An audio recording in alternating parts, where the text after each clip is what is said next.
নিরাপত্তার দাবিতে কর্মবিরতির ডাক দিল ন্যাশনাল মেডিকেল কলেজের ইন্টার্ন ডাক্তাররা। অভিযোগ, শনিবার রাতে কর্মরত এক মহিলা জুনিয়র ডাক্তারের শ্লীলতাহানি করে রোগীর আত্মীয়রা। বিষয়টি মেডিকেল কলেজ কর্তৃপক্ষকে জানানো সত্ত্বেও কোনো কাজ হয়নি।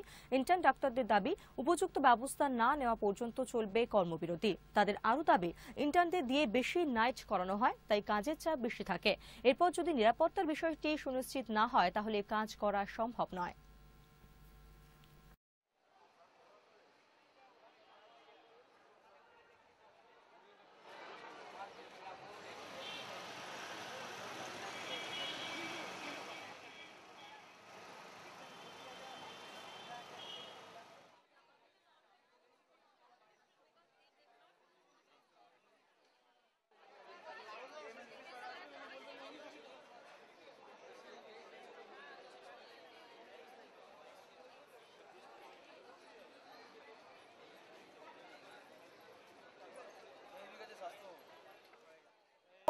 আশার বাণী তারা শুনতে পাননি, এমনটাই জানানো হচ্ছে।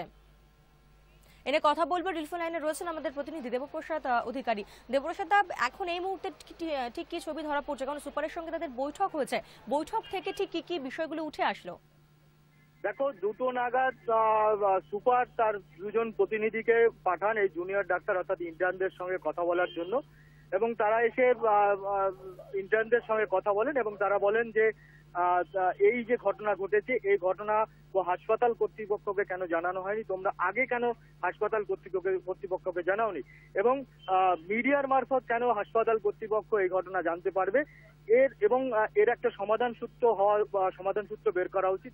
নিরাপত্তার প্রশ্ন নিয়ে যে আলোচনা হওয়া উচিত সেই আলোচনা কর্তৃপক্ষের সঙ্গে আলোচনায় তোমাদের বসা উচিত এবং তাদেরকে এই প্রস্তাব দিয়ে যায় যে নিজেদের মধ্যে আলোচনা করে একটা সমাধান সূত্র বার করতে হবে। নিরাপত্তার প্রশ্ন যেটা রয়েছে সেই নিরাপত্তার প্রশ্নে হাসপাতাল কর্তৃপক্ষ চিন্তা করবে এবং সেই সঙ্গে জুনিয়র ডাক্তার ইন্টার্নদেরও চিন্তা করতে হবে।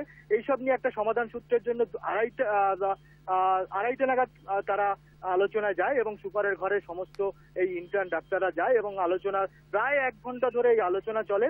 1 ঘন্টা ধরে আলোচনা চলার পরে তারা আবার ফিরে আসে এবং ফিরে এসে অবস্থান ধর্মঘটে অবস্থান বিক্ষোভ তারা দেখাতে আবার সেখানে বসে পড়ে।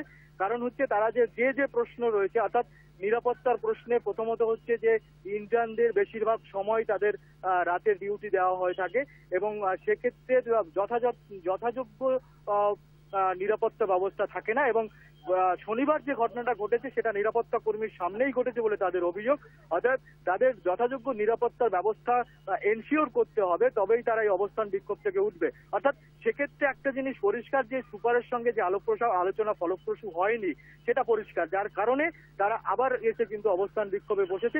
কিন্তু একটা জিনিস উল্লেখ্য যে সকাল থেকে তারা অবস্থান বিক্ষোভে অর্থাৎ 10টা থেকে অবস্থান বিক্ষোভে বসেছে, যার কারণে চিকিৎসা পরিষেবা কিন্তু কম বেশি হলেও বিঘ্নিত হচ্ছে। কারণ হচ্ছে তারা সকাল থেকে কাজে যোগ দিচ্ছে না এবং তারা অবস্থানে রয়েছে। অর্থাৎ কর্তৃপক্ষ সেই কথা মাথায় রেখে তাদের আলোচনার জন্য ডাকে, কিন্তু আলোচনা থেকে কোনো সমাধান সূত্র এখনো পর্যন্ত বেরোয়নি। পায়েল, সেক্ষেত্রে দেবপ্রসাদ, তারা বিক্ষোভ কর্মসূচি বা অনশন কর্মসূচি তারা চালিয়ে যাবে এমনটা কি জানা যাচ্ছে? কতক্ষণ ধরে তারা এই কর্মসূচি চালাবে বলে জানা যাচ্ছে?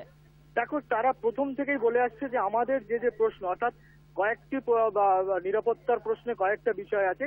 এক হচ্ছে যে রাতের বেলা যারা পেশেন্ট পার্টি আসবে তাদের বাড়ির লোক মাত্র 2 জন পেশেন্ট পার্টির লোক হাসপাতালের ভেতরে যেতে পারবে।